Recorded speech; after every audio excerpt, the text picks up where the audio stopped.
Hey,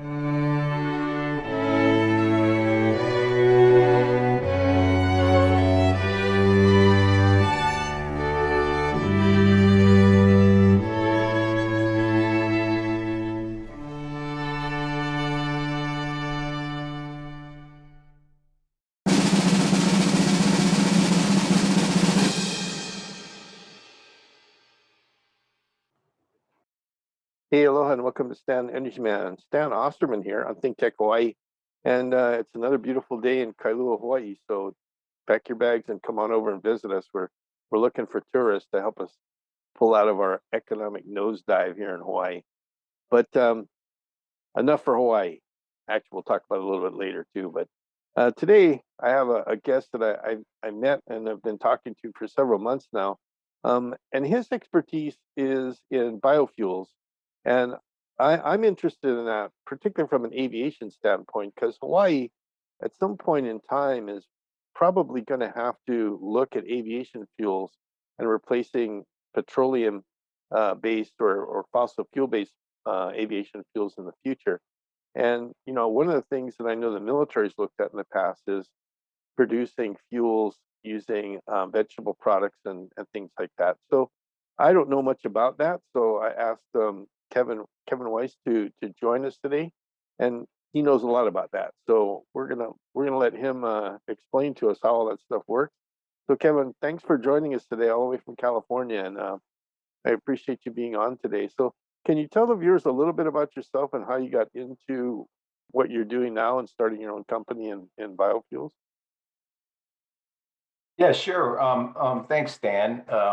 I'll make an attempt to answer the questions and give some good highlight on the space. I've been in the renewable energy biofuel space for probably about 15 years now, and so it's been a pretty long haul. I got started in this space. My career and uh, total history has been around civil engineering and land development, sustainable development. And I was introduced to a developer, 2005, where he said he was starting a biofuel company with some folks and wanted to take manure and turn it into gasoline. So I was interested in that, and next thing he asked me for a check and started to invest in the company. And by 2009 or so, they really had some things put together, and they made me CEO at that time to help organize it and launch it. And really, it was an infant. It was at the infant time of biofuels. The ethanol industry was starting to ramp up, and that was really the generation one ethanol, generation one biofuel, and so it was ramping up in the U.S. and other countries, and so the government really didn't know what to do. Everybody thought that it was going to be easy to make biofuels and replace fossil fuels, and so the government funded a bunch of studies, and many companies tried to move from the ethanol space into the biofuel space. That's really what was happening at that time, circa 2005. And so we moved into that space, and then actually was able to leverage some folks at Texas A&M University and some really smart people in the petrochemical industry, which is quite different. Most of the people at that time were coming out of the biotech. You see the pictures back then of the white lab coats and the test tubes of algae. Well, that was all happening, and that was all getting funded by Silicon Valley venture capitalists, and off people were running with their initial VC capital.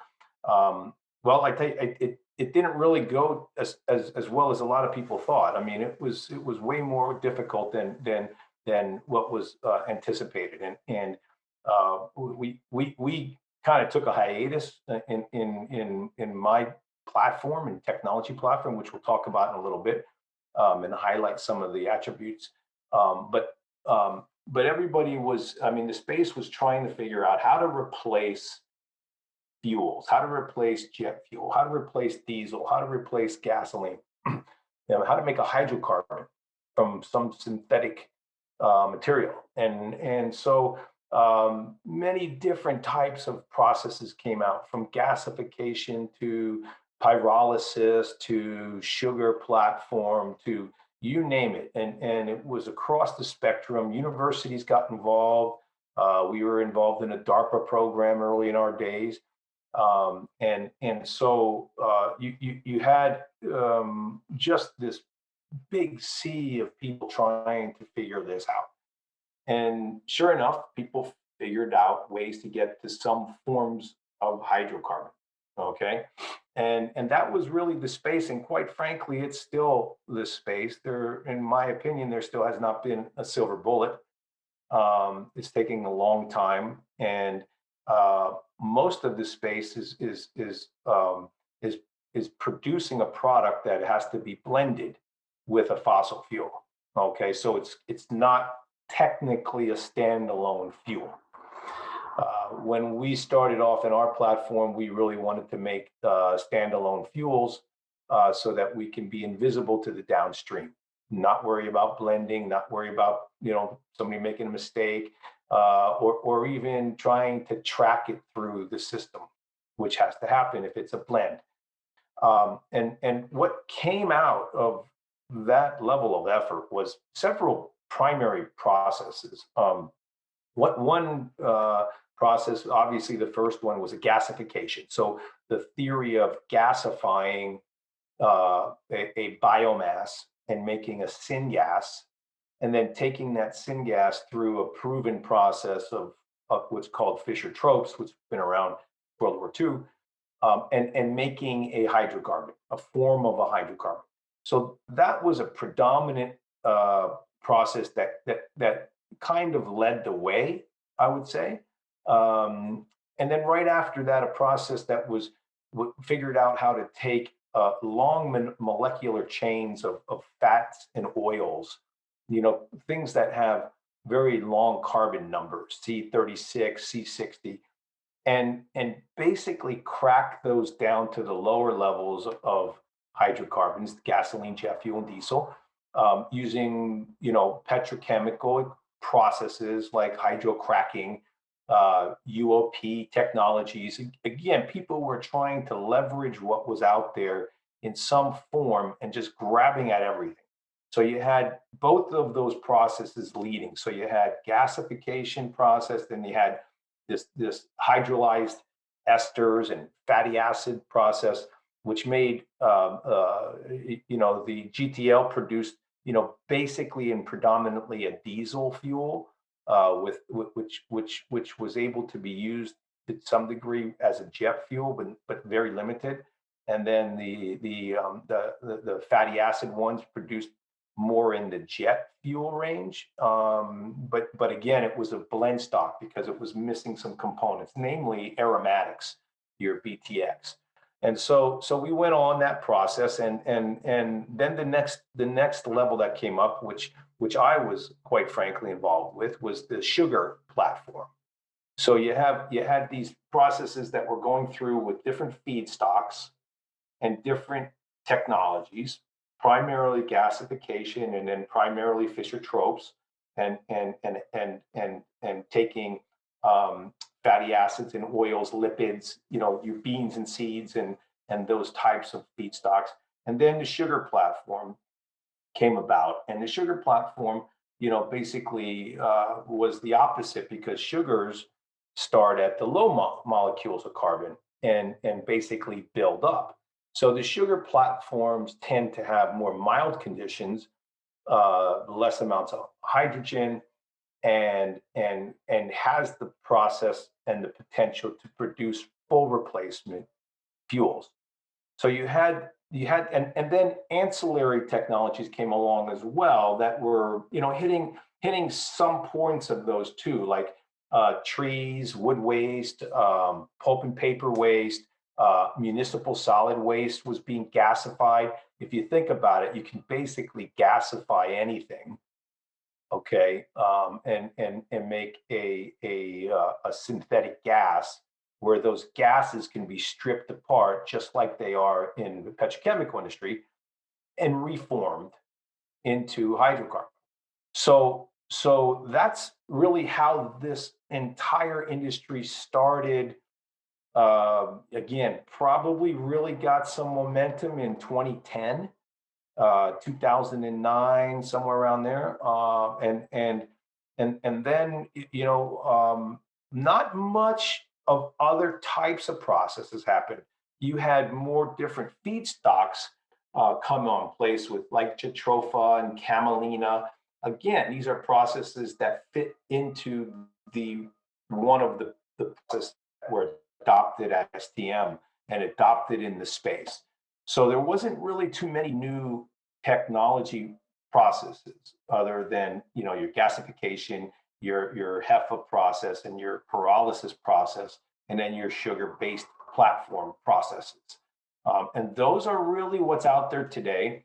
And we had the entire industry was like I mentioned, was going into a push, a big momentum, and we were literally pushing a string, okay, because we were going into the global recession, and then right after that, we had fun with the Saudis, and they dropped our oil price down to $38 a barrel.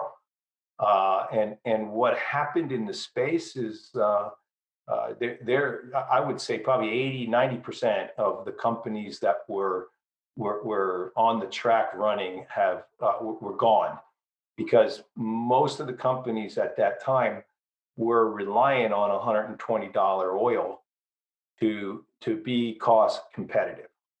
Okay, I mean, in fact, there's probably 4 or 5 of us that are out there today that have been through the entire process and are still around. So it was a real big struggle through those years for everybody in the space, and that's why nothing really kind of advanced too much for many years, until the last 2 or 3 years, when capital was flush, and then now the space has almost taken a whole new lifeline, globally as well.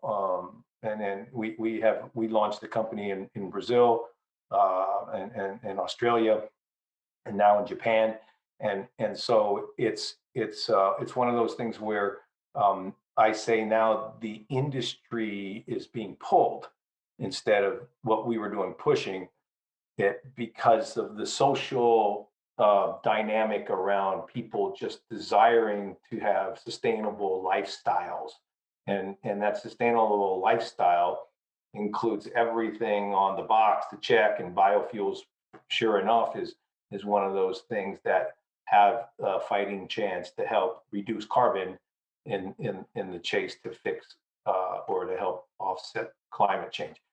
So that's the backdrop, and the big picture of where the space is.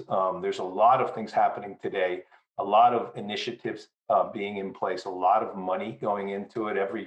Every major corporation in the world now has a board of director that's head of ESG or sustainability, and so the funds are now flush with cash, and and people are racing to try and re-energize the space. So that's really for the big picture. I think where it's going. There's still some opportunities for people to, or for companies and technologies to advance through this process now. And I think the fact that that it's evolved the way it has for so long, we're going to start to see some price decreasing because of scale, and that's really what I'm looking at right now. I'm seeing it as I'm living it right now. So, um, is that a good backdrop Yeah, for you? that's actually perfect because you kind of gave a really concise evolution of how we got from like ethanol and those kind of technologies and morph them and move them. But do you see this as kind of more a bridge? Because we're still talking carbon, but we're talking about reduced carbon in these processes for fuels. So you're looking at replacing like jet fuels and maybe diesel and things like that for a period, or do you see a space here where these fuels will eventually, um, you know, be zero carbon at some point, and we'll be using, or do you see maybe even hydrogen jumping in as a, you can take syngas and make hydrogen out of it as well, and eliminate the carbon completely. So do you see the biofuel piece as maybe a 20 or 25 or 30-year bridge to get us part of that silver buckshot solution to cleaning up the environment and cleaning up the atmosphere? Or Yeah, do I you, do. I do, Stan. I mean, this. Look. I mean, if everybody, one of the challenges that we have today is, um, I believe that some of the um, uh, administrations and political decisions that are being made in a hasteful way of trying to flip a switch, and nothing happens that way really, in this kind of a space. The infrastructure that is needed is significant. Just taking a blend stock alone, if you think about it, when you make a fuel that's not a fuel and you have to blend it to some minimum 30%, some fuels are 30%, some fuels are 50%. But if you're blending that, well, that product can be used after it's blended. Okay. But it has to be tracked through the entire system to where it's used. So that added cost downstream is just has not been taken into account, and so that's an infrastructure challenge, and it's also a manpower, it's an accounting challenge, it's a whole bunch of things that are going to add a lot of cost to it, and so that's why when you're driving to a full fuel, if you blend 1% or 99, just like the solar and the wind, when you put it into a grid, you put it into the Shell pipeline and you forget about it. Okay, so that's the transition that's happening, is that migration to a place where we can forget about the downstream costs and handling and tracking and really focus on the production of trying to get more gallons.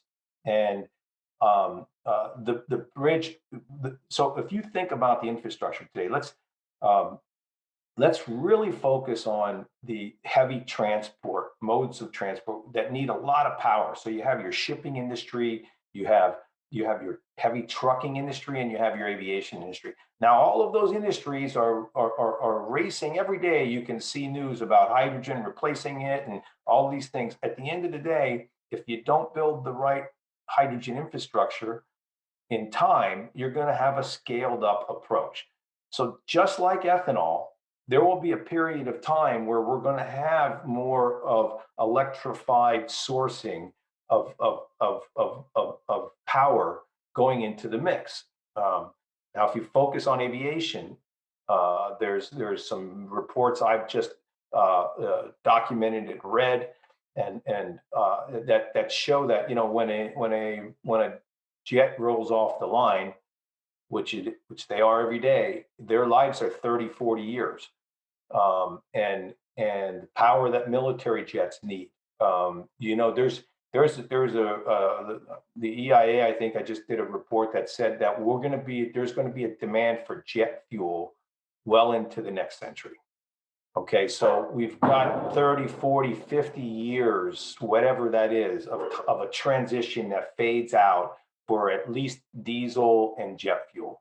Okay, I believe that absolutely that the cars your passenger vehicles will move to a hydrogen fuel pretty quickly, over the next decade, and start to ramp up, just like we're seeing with just the electric motor right now. It's at least here in California, it's 30, 40% of the cars on the road. Um, well, maybe just in the Bay Area, I should say. Like you mentioned, in Hawaii, the demand is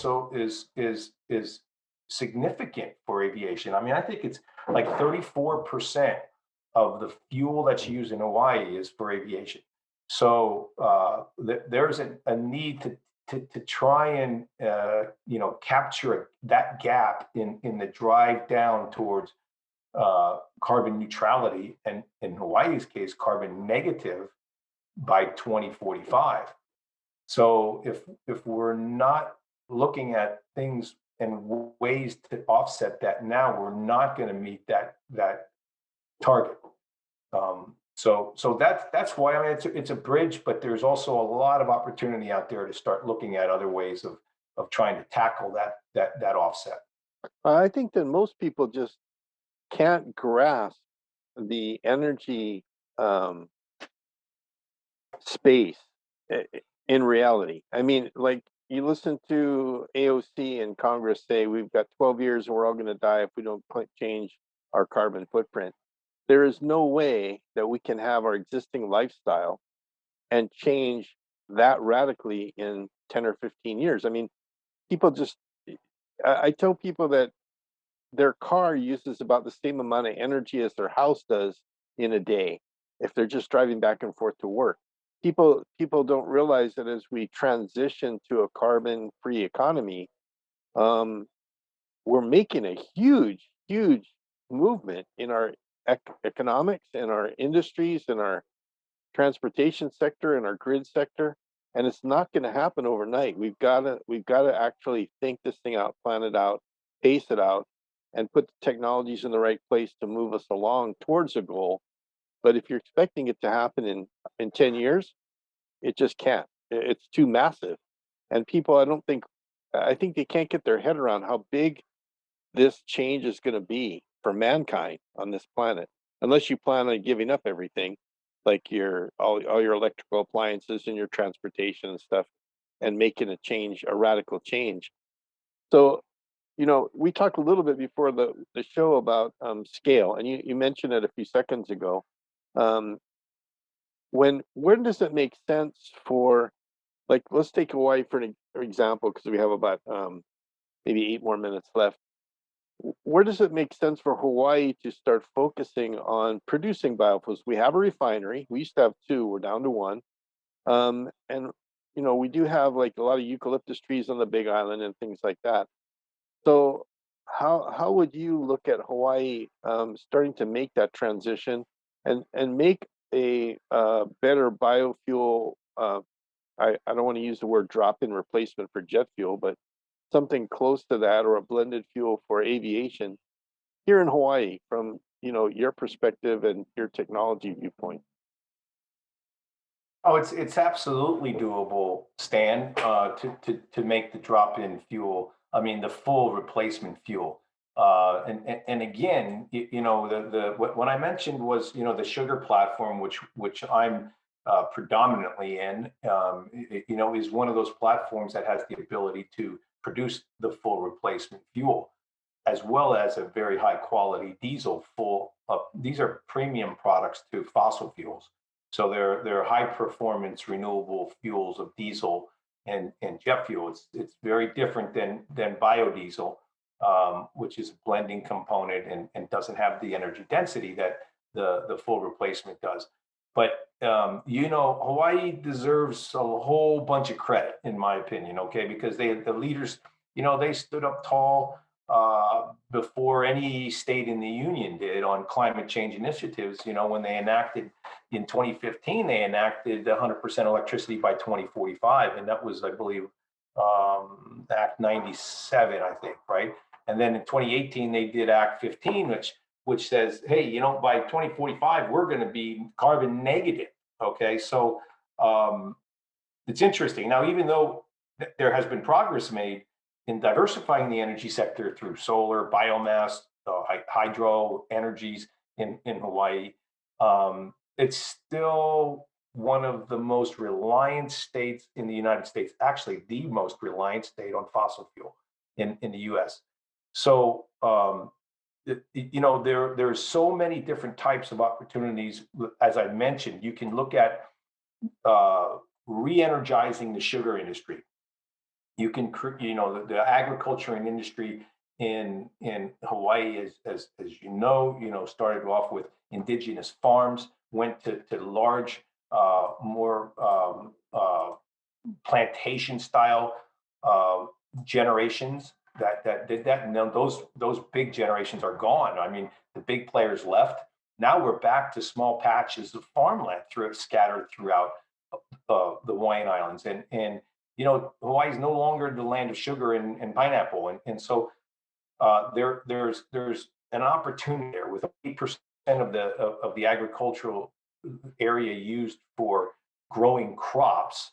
There's now more than ever, especially after COVID, the focus on living sustainable and not importing from Argentina and Libya.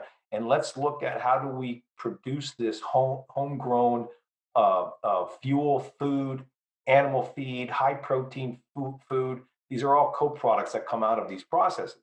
So I think if you start to look at these places and introduce the plantations of eucalyptus trees, where those can be put into pulp and paper and made into ethanol and converted into diesel and jet fuel, or made into or gasified and made into syngas.